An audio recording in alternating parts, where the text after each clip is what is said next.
Ils ont enfin planté leur tente. Comme chaque année, des centaines d'enfants du Canada, du Liban, d'Ukraine ou encore du Sénégal ont rejoint le village Copains du Monde. Une aventure qui rassemble quelques 32 nationalités sur les 4 hectares de la ferme Dolé à Gravelines. 5000 mètres carrés de toile de tente et pas moins de 80 drapeaux. Un accueil solidaire né d'une volonté de la ville de Gravelines et des éclaireurs de France depuis les années 80. L'appellation Village Enfants Copains du Monde, ça date de 2005. Par contre, l'accueil des enfants réfugiés sahraouis des camps de réfugiés d'Algérie, ça date depuis maintenant 35 ans.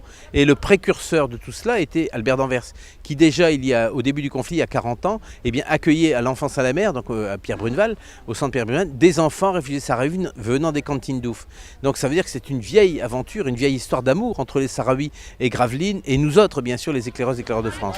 Parmi les activités favorites, la plage, pour bon nombre d'enfants qui n'ont jamais vu la mer, et le foot, bien sûr, autre langage international, créant des liens solides.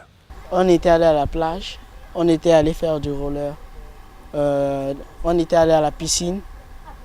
Ouais, pour se retrouver, on se retrouve parfois sur le terrain de foot.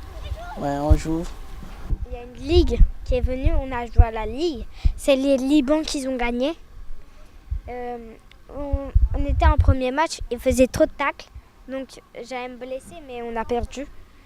Après, on a fait, y a des gens, ils ont gagné. Après, ils sont partis en finale, les Libans, et ils ont gagné en finale. Aller à la plage, et puis on jouait souvent au soccer là-bas.